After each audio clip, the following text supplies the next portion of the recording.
আনাস রাদিয়াল্লাহু তাআলা আনহু আল্লাহ রাসূলের খাদেম ছিলেন। উনি বললেন, কুনতু আমশি মা রাসূলিল্লাহ, আমি একবার রাসূল সাল্লাল্লাহু আলাইহি ওয়াসাল্লামের সাথে কোথাও যাচ্ছিলাম। ওয়া আলাইহি বুরদুন নাজরানি, তখন রাসূল সাল্লাল্লাহু আলাইহি ওয়াসাল্লামের গায়ে ছিল নাজরান থেকে আনা একটা চাদর। আপনারা চাদর পরেন না শীতকালে?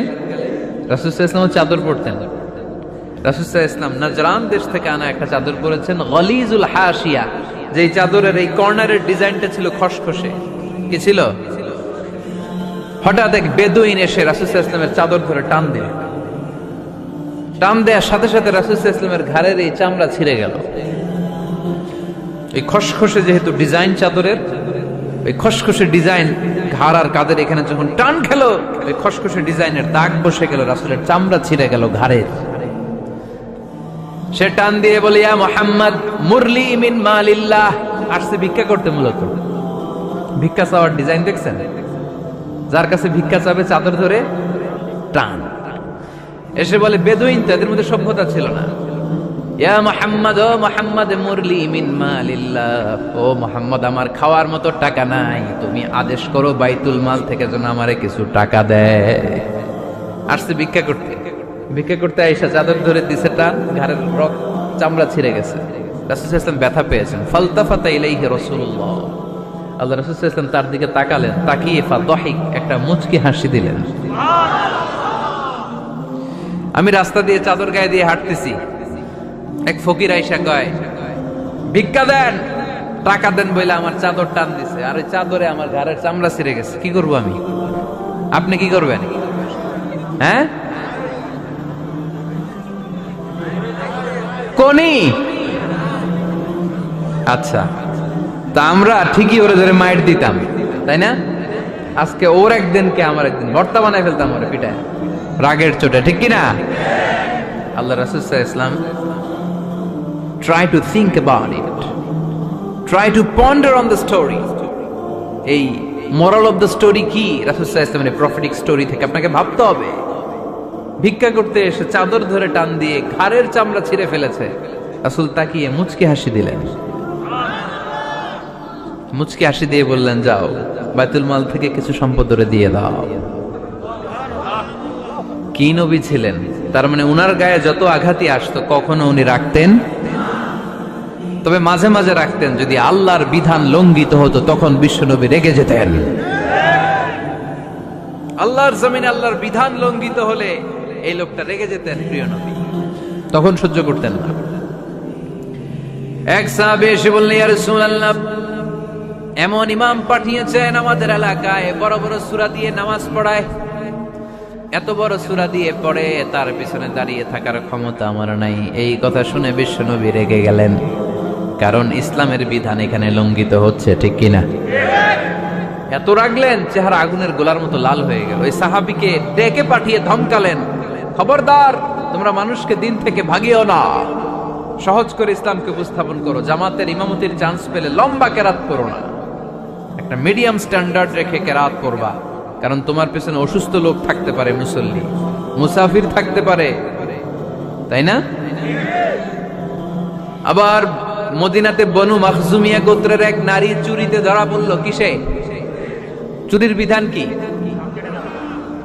السارق والسارقة فاقطعوا أيديهما جزاء بما كسبا نكالا من الله والله عزيز حكيم। চোর বা চুন্নি দামি কোনো জিনিস যদি চুরি করে নেয় তাহলে তার হাত কেটে দাও। If anyone steal something precious from the society, the government should cut down his right hand. Government কাটবে, আপনি কাটেন না। আবার মুরগি একটা চুরি করছে, দইরা রান্দা দিয়ে এক কোপ, এরকম করা যাবে না, ওটা গভর্নমেন্ট করবে। তো রাসূল সাল্লাল্লাহু আলাইহি ওয়াসাল্লাম ছিলেন চিফ অফ দা গভর্নমেন্ট। রাসূল সাল্লাল্লাহু আলাইহি ওয়াসাল্লাম ডান হাত কেটে দিবে, কিন্তু যেই মেয়েটা চুরি করছে এলাকার খুব সম্ভ্রান্ত বংশের মেয়ে, অনেক সময় হয় না এমপির মেয়ে, চেয়ারম্যানের মেয়ে, বড় বিজনেস ম্যাগনেটের মেয়ে, ছেলে অন্যায় করে ফেলছে একটা, আছে না নাই? এখন সাহাবীরা দেখলেন মদিনায় যদি বিশ্বনবী এই চুরির বিচার কার্যকর করে মেয়েটার হাত কেটে দেয়, এই মেয়েটার সম্ভ্রান্ত বংশের লোকেরা বিশ্বনবীর উপর চড়াও হবে, নতুন করে দাঙ্গা বাঁধবে। সবাই যে বিশ্বনবীর কাছে বলবে, কিন্তু কেউ সাহস পায় না। উসামা বিন যায়েদ বিশ্বনবীর ভালোবাসা বড়ই পছন্দ করতেন বিশ্বনবী। সাইয়েদনা উসামা বিন যায়েদ রাদিয়াল্লাহু তাআলা আনহুকে সবাই বললেন, উসামা তুমি যাও, তোমারে বিশ্বনবী বড্ড ভালোবাসে, তুমি বললে তোমার কথা নবী ফিরাবে না। সাইয়েদনা উসামা যে বললেন, ইয়া রাসূলুল্লাহ, সবাই মিলে আমারে পাঠিয়েছে যেন আমি সুপারিশ করি। যদিও বনু মাখজুমিয়া গোত্রের মেয়েটা চুরিতে ধরা পড়েছে, মেয়েটা আসলেই চোর, চুরি করেছে, কিন্তু বড় একটা বিষয়কে খেয়াল করে নবী সবার সুপারিশের কারণে এই মেয়েটার হাত আপনি কেটে দিয়েন না। এই কথা বলার সাথে সাথে বিশ্বনবীর চেহারাটা আগুনের গোলার মতো লাল হয়ে গেল। খেপে গেলেন বিশ্বনবী, রেগে গেলেন, আর বললেন, এত বড় সাহস কোত্থেকে পেলে উসামা? এটা তো আল্লাহর আইন, চোর চুরি করলে হাত কাটো কার আইন? বাংলাদেশে যদি এই আইন চালু হয়, চোর খুঁজে পাওয়া যাবে? দেশের টাকা যারা চুরি করে এদেরকে পাওয়া যাবে? পেঁয়াজের দাম যারা বাড়ায় এদের খুঁজে পাওয়া যাবে? মজুদদারদেরকে আর খুঁজে পাওয়া যাবে না, সব চোর মানুষ হয়ে যাবে, ঠিক কিনা? একটা বিচার যদি করে, সরাসরি সম্প্রচার, সব টিভিতে লাইভ ব্রডকাস্ট, আমরা দেখলাম চোরের হাত কাটতেছে কিভাবে, এরপরে চুরি করার আগে 10 বার ওর আত্মা কেঁপে উঠবে। রাসূল সাল্লাল্লাহু আলাইহি ওয়াসাল্লাম বললেন, এটা আল্লাহর আইন, কেমন করে তুমি সুপারিশ করো আল্লাহর আইন থামানোর জন্য? লাউ কানা ফাতিমাতু বিনতে মুহাম্মাদিন সারাকাত লাকাতা মুহাম্মাদুন ইয়াদাহা। আজকে আমার কলিজার টুকরা নয়নের পুটলি ফাতেমাও যদি চুরিতে ধরা পড়তো, আমি ফাতেমার হাতটা কেটে দিতে 1 সেকেন্ডও দেরি করতাম না। আমার মেয়ে ফাতেমাও যদি চুরি করতো, আমি হাত কেটে দিতে দেরি করতাম। রেগে যেতেন প্রচন্ড, এমনি রাখতেন না। কেউ আক্রমণ করলে, ব্যথা দিলে, কষ্ট দিলে রাখতেন না। কিন্তু আল্লাহর জমিনে আল্লাহর বিধান যখন লঙ্ঘিত হতো, আল্লাহ রাসূল সাল্লাল্লাহু আলাইহি ওয়াসাল্লাম রেগে যেতেন। তাহলে কোথায় রাগ করবেন আর কোথায় করবেন না বোঝা গেছে তো? সব জায়গায় রাগ করা যাবে? এজন্য মুত্তাকিনদের 2 নাম্বার বৈশিষ্ট্য, ওয়াল কাযিমিনাল গায়যা। মুত্তাকিনরা রাগ দেখায় না, মেজাজ দেখায় না, বরং মুত্তাকিন বান্দারা আল্লাহর খুশির জন্য নিজের রাগ আর ক্রোধকে নিয়ন্ত্রণ করে। রাসূল সাল্লাল্লাহু আলাইহি ওয়াসাল্লাম আল্লাহর বিধান লঙ্ঘিত হলে রেগে যেতেন, এছাড়া রাখতেন না। একবার তাহাজ্জুদের সময় সাইয়েদনা আলী রাদিয়াল্লাহু তাআলা আনহু আর ফাতেমা রাদিয়াল্লাহু তাআলা আনহাকে ডাকতে গেলেন তাহাজ্জুদ পড়ার জন্য। কিসের জন্য? যে ডাকলেন, দরজায় কড়া নাড়লেন, আলী ওঠো, ফাতিমা ওঠো। কিন্তু সাইয়েদনা আলী রাদিয়াল্লাহু তাআলা আনহু বললেন, কি জন্য উঠবো? আল্লাহ রাসূল সাল্লাল্লাহু আলাইহি ওয়াসাল্লাম বললেন, তাহাজ্জুদের জন্য। আলী রাদিয়াল্লাহু তাআলা আনহু একটু কৌশল করে বললেন, আমাদের রুহু তো আল্লাহর হাতে। রুহু কার হাতে? আল্লাহ যখন রুহু ফিরাই দিবে তখন ঠিকই উঠবো, পড়বো তাহাজ্জুদের নামাজ, পড়বো, রুহুটা ফিরে আসুক, পড়বো। একটু কৌশল করলেন। তো রাসূল সাল্লাল্লাহু আলাইহি ওয়াসাল্লাম এই কৌশলটারে পছন্দ করলেন না। রাসূল চাইছেন আমি বলা মাত্রই যেন উঠে যায়।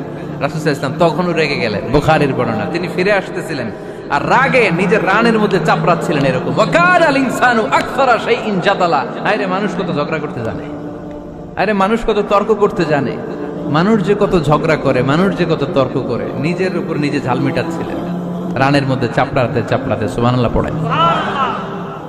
আক্রমণ করলে রাখতেন না, ওটের নারী ভুঁড়ি চাপিয়ে দিলে রাখতেন না, কিন্তু ধর্মীয় বিধান লঙ্ঘিত হলে বিশ্বনবী রেগে যেতেন, চিল্লায় এখন সুবহানাল্লাহ। এজন্য মুত্তাকিদের 2 নাম্বার বৈশিষ্ট্য, আল কাযিমিনাল গায়য, রাগকে সংবরণ করতে হবে, রাগ দেখানো যাবে না। রাগ দেখাবেন, কি করবেন? নিয়ন্ত্রণ করব, একজন নিয়ন্ত্রণ করবে শুধু, আর আপনারা কোপায় ফেলাইবেন সব। মাশাআল্লাহ। আরে বলো, কি করবা? এভাবেই তো সমাজ পরিবর্তন হয়। শুনতে হবে তো আমার কথা, শুনতে হবে, জানতে হবে, দেন মানতে হবে। পরিবর্তনটা আস্তে আস্তে হয়। এই গুণে ধরা সমাজ এমনি নষ্ট হয় নাই, দীর্ঘদিনে নষ্ট হয়েছে। এটা ঠিক করতে হইলে আমাদের দীর্ঘ সময় লাগবে, দীর্ঘদিন লাগবে, অনেক ঘাম ঝরাতে হবে, অনেক পথ যেতে হবে, মাইলস টু গো, ঠিক কিনা? তাহলে রাগ দেখানো যাবে না। রাগকে কি করব? কন্ট্রোল করব। সবাই রাজি? যারা হাত তুলছিলা যে আমার রাগ বেশি, তোমাদের জন্য tips, how to control anger, কিভাবে রাগ কমাতে হয়। আল্লাহ রাসূল সাল্লাল্লাহু আলাইহি ওয়াসাল্লাম এটাও শিখাই দিছে। শুধু হুজুরে কইছে সুবহানাল্লাহ। সুবহানাল্লাহ বললে কি গুনাহ হবে? একবার সুবহানাল্লাহ বললে আকাশের জমিনের মাঝখানে সব ফাঁকা জায়গাটা সওয়াব দিয়ে ওই সওয়াব আল্লাহ আপনার আমলনামায় ঢুকায় দিবে। খুব চালাক এই এলাকার লোকেরা, সওয়াবের কথা শুই না, লাভ শুই না। সুবহানাল্লাহ, লাভ আছে যেখানে আমরা আছি। তো হাউ টু কন্ট্রোল অ্যাঙ্গার, কিভাবে রাগ থামাবো? যেহেতু মুত্তাকিনদের 2 নম্বর বৈশিষ্ট্য ওয়াল কাযিমিনাল গায়জ, মুত্তাকিদের বৈশিষ্ট্য তারা রাগকে নিয়ন্ত্রণ করে। আল্লাহ রাসূল শিখাই দিলেন, 4টা পদ্ধতি শিখালেন রাগ কমানোর। কয়টা মনে থাকবে? অ্যাপ্লাই করবো এগুলো, দেখবো আজকে থেকে রাগ কমে কিনা। পারা যাবে? 2 সাহাবী বিশ্বনবীর সামনে ঝগড়া লাগলেন, কথা কাটাকাটি, কথার পিঠে কথা, কথার নাম লতা।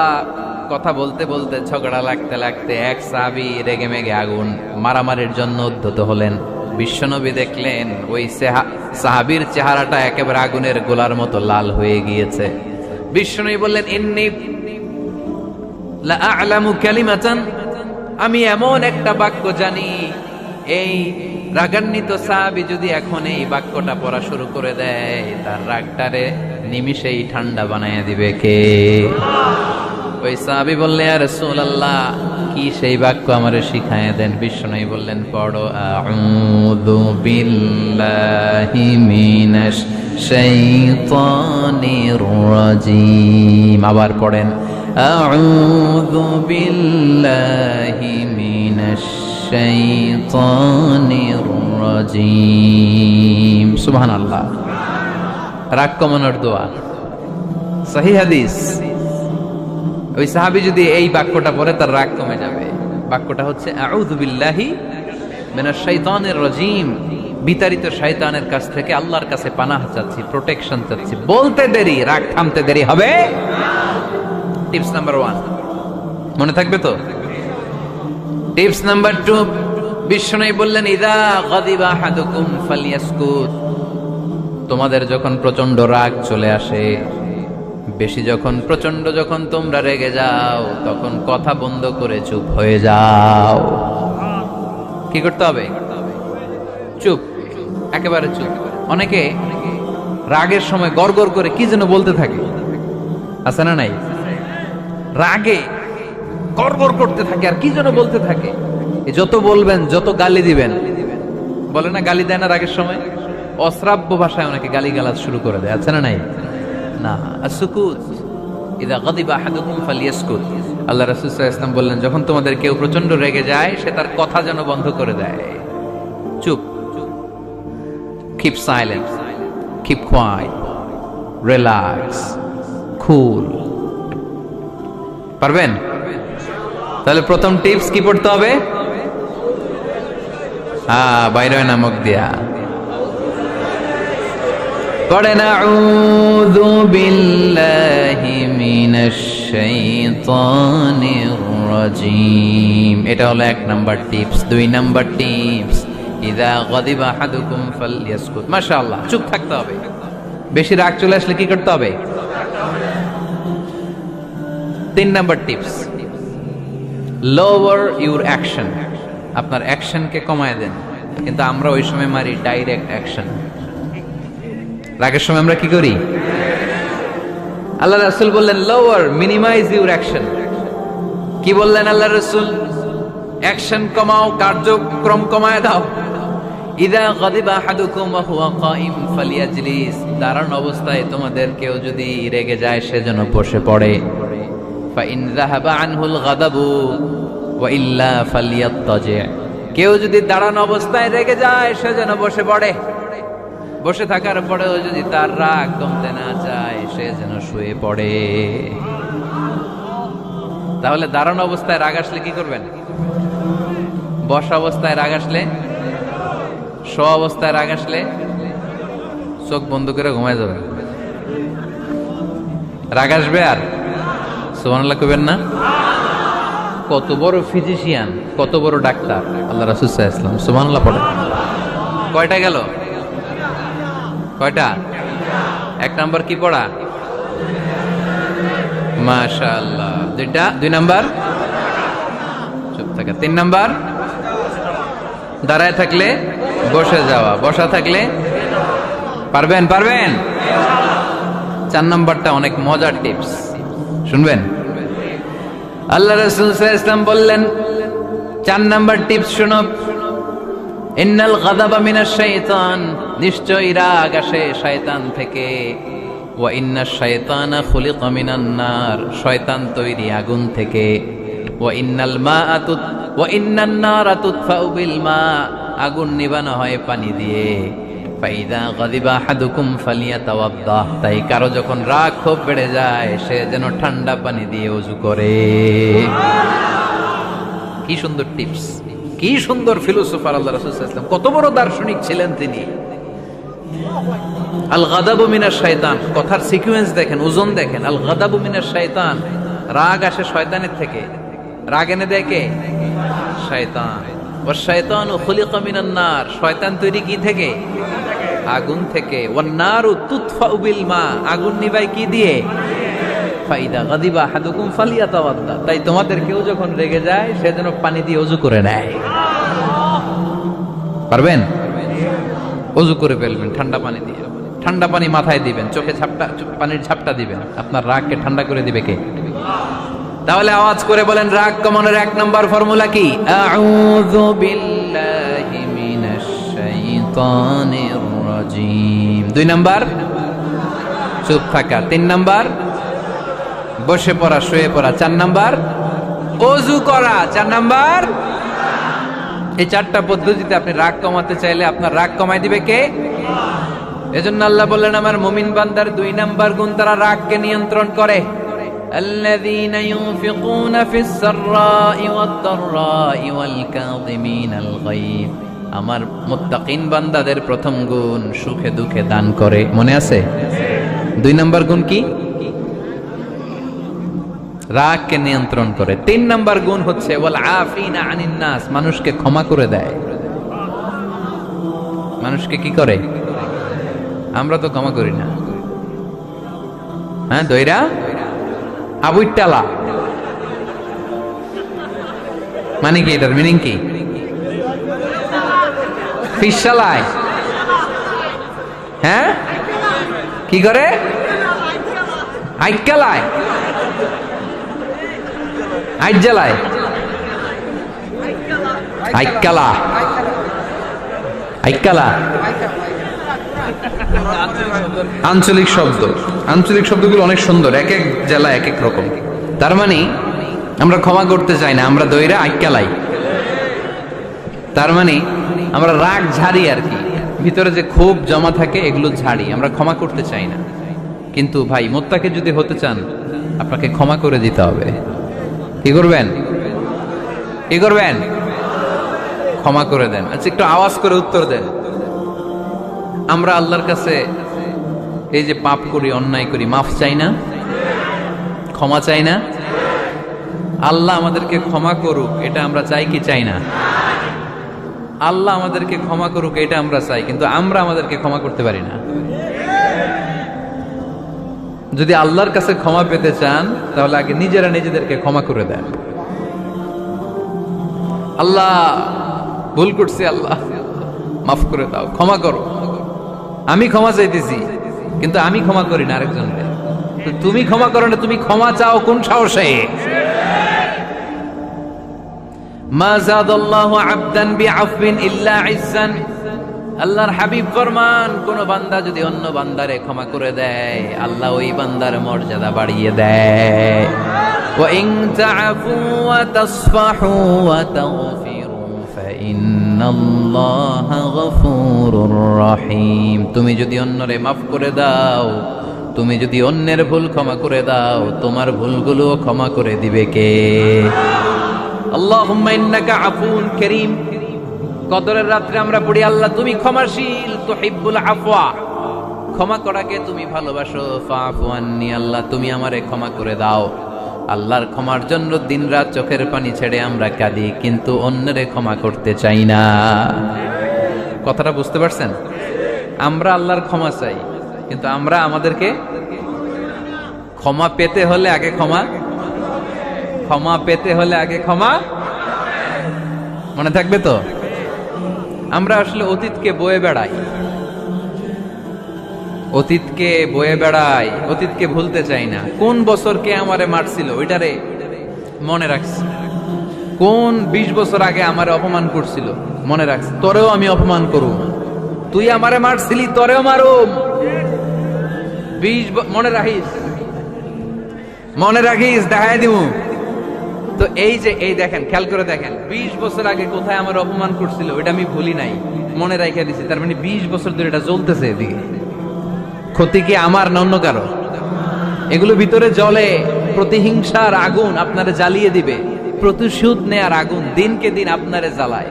আপনি যদি একদিন ওরে অপমান করেন, মারেন, ও একদিন জ্বলবে, মরবে, কিন্তু প্রতিদিন আপনি জ্বলবেন। চিল্লা এখন ঠিক কিনা? রাসূল সাল্লাল্লাহু আলাইহি ওয়াসাল্লাম ক্ষমা করে দিতেন। মক্কা বিজয়ের দিন সব কাফির মুশরিক গুলো আল্লাহ রাসূল সাল্লাল্লাহু আলাইহি ওয়াসাল্লামের পায়ের সামনে থারথার করে কাঁপছিল। সবাই ভেবেছে আমরাও যেরকম পাষাণ, মুহাম্মদ মনে হয় তাই করবে, আমাদেরকে এবার কচুকাটা করবে। আল্লাহর রাসূল মক্কার কাফির মুশরিকদের এই দৃশ্য দেখে ঘোষণা দিয়ে দিলেন, ইযহাবু লা তাসরিবা আলাইকুমুল ইয়াউম, আজকে তোমাদের উপর আমার কোনো প্রতিশোধ নাই। ইযহাবু ফাআনতুমুত তালাকা, আমি তোমাদেরকে স্বাধীন করে দিলাম। ঐতিহাসিকরা বিশ্বনবীর এই বিশাল দিলদরিয়া দেখে অবাক হয়েছে। তারা বলতে বাধ্য হয়েছে, in the long history of the world there is no instance of magnanimity and forgiveness which was showed by Muhammad sallallahu, when all of his enemies laid under his feet and he forgave them one and all. পৃথিবীর ইতিহাসে ক্ষমার এরকম নজির কোন মানুষ দেখাতে পারে নাই। যখন তার ঘোর শত্রুরা তার পায়ের সামনে বসে থারথার করে কাঁপছিল, তিনি চাইলেই পিষে মারতে পারতেন, কিন্তু তা না করে তিনি ক্ষমা করে দিয়েছেন। এজন্য কি করবেন? ওয়ালা আফিনা আনিন নাস, মুত্তাকি বান্দার 3 নাম্বার বৈশিষ্ট্য, মুত্তাকি বান্দারা ক্ষমা করে দেয়। তারা মনের মধ্যে হিংসা, রাগ এগুলো পুষে রাখে না। সুবহানাল্লাহ পড়েন। যারা ক্ষমা করে এরা অনেক ভালো থাকে ভাই, জানেন? আপনি ক্ষমা করে দিলে আপনি শান্তিতে থাকবেন। আপনি যদি আপনার ব্যাড এক্সপেরিয়েন্স, তিক্ত অভিজ্ঞতা, কে আপনারে গালি দিছিল, কষ্ট দিছিল, সবসময় এগুলো বয়ে বেড়ান, it will burn yourself inside. এগুলো আপনার ভিতরে জ্বালায় পুরায় ছারখার করে দিবে। আর যদি ভুলে যান, জায়গায় মাফ করে দেন, তাহলে শোধবোধ সব শেষ। আমি আছি শান্তিতে, ঠিক কি না? আমরা শান্তি চাই কি চাই না? আমরা অতীতের এই কষ্ট বুকে নিয়ে আর চলতে চাই? সমাধান একটাই, ক্ষমা করে দেন। স্ট্যামফোর্ড ইউনিভার্সিটি, ক্যালিফোর্নিয়ার স্ট্যামফোর্ড ইউনিভার্সিটির একজন প্রফেসর ফ্রেডরিক লাস্কিন, ওনার একটা আর্টিকেল আমি পড়েছি। ওখানে উনি গবেষণা চালিয়েছেন, অনেক মানুষের মধ্যে গবেষণা চালিয়ে দেখেছেন যে যারা অন্যরা ক্ষমা করতে পারে না, এদের রোগবালাই বেশি, কষ্ট বেশি। আর যারা সহজে ক্ষমা করে দেয়, এরা সবসময় শান্তিতে থাকে। এটা পরীক্ষিত, এটা ওনার একটা রিসার্চ। এরপর আমেরিকাতে একটা স্টেট আছে ম্যাসাচুসেট। এই ম্যাসাচুসেট জেনারেল হসপিটালে একজন পৃথিবী বিখ্যাত সাইকিয়াট্রিস্ট বসে, মনোবিজ্ঞানী, নাম হচ্ছে প্রফেসর হারবার্ট বেনসন। এই হারবার্ট বেনসন উনিও ওনার সব রোগীদেরকে দিয়ে একটা ফর্ম পূরণ করায়। সেখানে উনি কিছু কোশ্চেনার ছুড়ে দেয়, প্রশ্ন করে আর উত্তর নেয়। পরে জরিপ করে উনি দেখতে পেয়েছে ওনার যে সমস্ত রোগীরা মনের ভিতরে রোগ, এই রাগ, এই ক্ষোভ, এই হিংসা বিদ্বেষ এগুলো অন্তরে পুষে রেখেছে, এদের স্ট্রোক করার এবং হার্ট অ্যাটাক করার রেটিংটা বেশি। এরা মেন্টাল স্ট্রেসে ভোগে বেশি। আর যারা সহজে ক্ষমা করে দেয়, মাফ করে দেয়, এদের মধ্যে এই রোগ বালাই নাই। যেরকম সুবহানাল্লাহ। এজন্য আল্লাহ বললেন মুত্তাকিনদের 3 নাম্বার বৈশিষ্ট্য, মুত্তাকিনরা আল্লাহর কাছে যেমনি ক্ষমা চায়, তারা নিজেরাও অন্যদেরকে তেমনি ক্ষমা করে দেয়। ওয়াল আফিনা আনিন নাস, আজকে থেকে আমরা মানুষের ক্ষমা করে দিব। কারো জন্য অন্তরে কোনো হিংসা বিদ্বেষ পুষে রাখা যাবে? অনেকে এগুলো ভুলতে চায় না, পেলে পুষে বড় করে, আর ভিতরে খালি জ্বলে। ভিতরে কি করে? এই জ্বালাও পোড়াও আমরা বয়ে বেড়াতে চাই না। মুসনাদে আহমদ ইবনে হাম্বলের হাদিস, চমৎকার একটা ঘটনা। কানগুলো খরগোশের কানের মতো খাড়া করে শোনেন। আল্লাহ রাসূল সাল্লাল্লাহু আলাইহি ওয়াসাল্লাম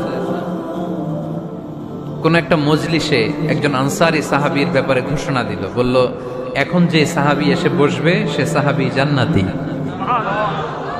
আনসারী সাহাবী এসে বসলো, সবাই তো অবাক, আমাদের কারো ব্যাপারে বিশ্বনবী এই কথা বলল না, এই আনসারী সাহাবী জান্নাতি। আবার কয়েকদিন পরে আরেকটা মজলিসে বিশ্বনবী আবার ঘোষণা দিলেন, এই মুহূর্তে এমন একজন সাহাবী এসে এইখানে বসবে, এই সাহাবীটা জান্নাতি। সবাই খেয়াল করে দেখলো, আগের মজলিসে যেই লোকটাকে বিশ্বনবী জান্নাতি বলে ঘোষণা দিয়েছে, আজকেও ওই সাহাবী এসে ওই জায়গায় বসেছে। তৃতীয় দিন আবার বিশ্বনবী বললেন, এখন একজন সাহাবী এখানে এসে বসবে, সে জান্নাতি। সবাই খেয়াল করে দেখলো, ওই সাহাবীটাই আবার এসে বসেছে। সবাই অবাক, কি আজীব, কি আছে এই সাহাবীর মধ্যে, যে সাহাবীর ব্যাপারে খুব বিশ্বনবী তিনবার ঘোষণা দিলেন যে সে জান্নাতি। সবচেয়ে বেশি অবাক হয়েছিলেন সাইয়েদনা আব্দুল্লাহ ইবনে আমর ইবনে আল-আস। মনে মনে ভাবলেন, এটা তো চারটেখানে কোনো কথা না, বিশ্বনবীর অ্যানাউন্সমেন্ট। দুনিয়ার বুকে বিশ্বনবী তিনবার এই আনসারী সাহাবীকে জান্নাতি বলে ঘোষণা দিয়েছে, নিশ্চয়ই এই সাহাবীর এমন বিশেষ কোনো আমল আছে, এমন বিশেষত্ব আছে যেটা আমাদের মধ্যে নাই। যেমন করেই হোক এই সাহাবীর ভেতরের সব খবর আমার জানতে হবে। সাইয়েদনা আব্দুল্লাহ ইবনে আমর ইবনে আল-আস একবার পরিকল্পনা করে ওই সাহাবীর বাড়িতে চলে গেলেন, যে বললেন, ভাই আমার আব্বার সাথে কয়েকদিন ধরে ঝগড়া, আমার ঘরে থাকতে মন চাচ্ছে না, তোমার বাসায় মেহমান হয়ে এসেছি, যদি তুমি অনুমতি দাও তোমার বাড়িতে 3 দিন মেহমান হয়ে আমি থাকতে চাই। কয়দিন? শুনতেছেন, বুঝতেছেন, কষ্ট হচ্ছে না তো? ওই আনসারী সাহাবী বলে, আহলান ওয়া সাহলান, খুশ আমদেদ, এ আমার সৌভাগ্য, আমার মেহমান হয়ে আপনি থাকবেন, আসেন আমার ঘরে থাকেন, এই ঘরে আমি থাকি, আর এই ঘরটা মেহমান হিসেবে আপনারে দিয়ে দিলাম, থাকেন। এবার আব্দুল্লাহ ইবনে আমর ইবনে আল-আস খুব ভালোভাবে ফলো করতে লাগলেন, কখন এই আনসারী সাহাবী কি করে। 1 দিন, 2 দিন, 3 দিন পর্যন্ত ফলো করার পরে সাইয়েদনা আব্দুল্লাহ ইবনে আমর ইবনে আল-আস এমন কোন বিশেষ আমল এই সাহাবীর মধ্যে খুঁজে পায় নাই। 3 দিন গভীরভাবে পর্যবেক্ষণ, অবজারভেশনের পরে বিশেষ কোনো আমল ওনার চোখে পড়ে নাই। এবার 3 দিন পরে তো চলে যাবার পালা, ঠিক কিনা? এবার তিনি সোজা সাপটা আনসারী সাহাবীর কাছে যে ভিতরের কথা খুলে বলে ফেললেন, বললেন, ও ভাই, আসলে আমার বাবার সাথে এমন বড় কোনো ঝগড়া আমার হয় নাই, যে কারণে বাড়ি থেকে বের হয়ে তোমার মেহমান আমার হওয়া লাগবে। আমি বিশেষ এক উদ্দেশ্যে এসেছি। কি উদ্দেশ্য? আব্দুল্লাহ ইবনে আমর ইবনে আল-আস এবার বলতে আরম্ভ করলেন, আমরা খেয়াল করেছি 3টা মজলিসে বিষ্ণু ঈসা ইসলাম তোমাকে জান্নাতি বলে ঘোষণা করেছে, তাই আমি জানার জন্য এসেছি তুমি এমন কি আমল করো যে কারণে বিশ্বনবী ঘোষণা দিলেন যে তুমি জান্নাতি। কি এমন বিশেষ আমল আছে তোমার, আমার একটু বলো, আমি ওই আমল করে জান্নাতি হতে চাই। আল্লাহু আকবার। এবার আনসারী সাহাবী মুখ খুললেন, উনি বললেন, ও ভাই আব্দুল্লাহ ইবনে আমর ইবনে আল-আস, এমন কোন বিশেষ আমল আমার নাই। হালাল পন্থায় রুজি করি, ব্যবসা করি, নামাজের সময় নামাজ পড়ি, রাতে এসে ঘুমিয়ে যাই, ফজরের আগ দিয়ে উঠে তাহাজ্জুদ করি, সময় মতো জিকির আজকার করি, কোরআন তেলাওয়াত করি, কিছু দান সদকা করি। সবাই যা করে আমিও তাই করি, স্পেশাল কোনো আমল আমার জীবনে নাই। তবে আব্দুল্লাহ ইবনে আমর ইবনে আল-আস, শুনে রাখো, একটা কাজ আমি প্রতি রাতে করি, হয়তোবা এ কারণেও বিশ্বনবী আমার ব্যাপারে এমন ঘোষণা দিতে পারে। আব্দুল্লাহ বললেন, ও আনসারী সাহাবী, কি কাজ তুমি করো? এবার আনসারী সাহাবী বলতে লাগলেন, প্রতি রাতে যখন আমি আমার বিছানায় ঘুমোতে যাই, আমি কারো ব্যাপারে কোনো রাগ, কোনো হিংসা, কোনো ক্ষোভ অন্তরে নিয়ে ঘুমাতে যাই না। ওই দিন যার সাথে যা হয়েছে সবাই রে মাফ করে দিয়ে মিটমাট করে একটা প্রশান্ত অন্তর নিয়ে আমি বিছানায় ঘুমাতে যাই। ওই দিনে কেউ আমার গালি দিছে, কেউ আমার বকা দিছে, কেউ আমার বিরুদ্ধে মিছিল করছে, উল্টা পাল্টা যে যাই করুক না কেন, আমি কিচ্ছু মনে রাখি না। আওবি ইলা ফিরাশি, আমি এমন ভাবে আমার বিছানায় যাই, ওয়ালাইসা ফি কলবি হিকদুন আলা আহাদ, এমন অবস্থায় আমি শুয়ে পড়ি যে আমার হৃদয়ে কারো ব্যাপারে আমার হৃদয়ে কোনো ক্ষোভ নাই, কোনো হিংসা নাই, কোনো অহংকার নাই, সব রাগ ক্ষোভ ভুলে গিয়ে সবাইকে ক্ষমা করে দিয়ে আমি বিছানায় ঘুমাতে যাই। এজন্য বিশ্বনবী এই সাহাবীকে তিনটা মজলিসের ভরা মজলিসের মধ্যে জান্নাতি বলে ঘোষণা করেছে। এই হাদিস থেকে শিক্ষা হলো, আমরাও যদি প্রতি রাতে বিছানায় ঘুমোতে যাওয়ার আগে সবাইরে মাফ করে দিয়ে মনের যত ক্ষোভ জ্বালা যন্ত্রণা আছে সব ভুলে যে বিছানায় ঘুমাতে পারি, এই সাহাবীর মতো আমাদেরকেও জান্নাতি হিসেবে কবুল করবে কে? পারবেন আজকে থেকে? বিছানায় যাওয়ার আগে কি করবেন? আজকে সবাইরে মাফ করে দিব। যে আমার উপর জুলুম করছে ওই বিচার আল্লাহ করবে। কে কি বললো ওটা দেখার দরকার নেই। কারো ব্যাপারে কোনো ক্ষোভ, কোনো তিক্ত অভিজ্ঞতা, জ্বালা যন্ত্রণা অন্তরে রাখবেন? রাখলে লাভ না লস? এটা আরো জ্বালা দিবে আমারে, এটা আরো ভেতর থেকে কষ্ট দিবে। It will burn me inside, ভিতরে জ্বালিয়ে পুড়িয়ে শেষ করে দিবে। এগুলো বয়ে বেড়াতে চাই না আমি সব মাফ করে দিতে চাই। চিল্লায় বলো ঠিক কিনা? এজন্য আল্লাহ বললেন, আমার মুত্তাকিন বান্দাদের 3 নাম্বার বৈশিষ্ট্য, তারা অন্যের প্রতি রাগ ক্ষোভ অন্তরে পুষে রাখে না। অন্তরে রাগ ক্ষোভ জ্বালা পেলে পুষে রাখে না, বরং সবাইকে মুত্তাকি বান্দারা ক্ষমা করে দেয়। পারা যাবে? কি করবেন? ক্ষমা করব। কি করবেন?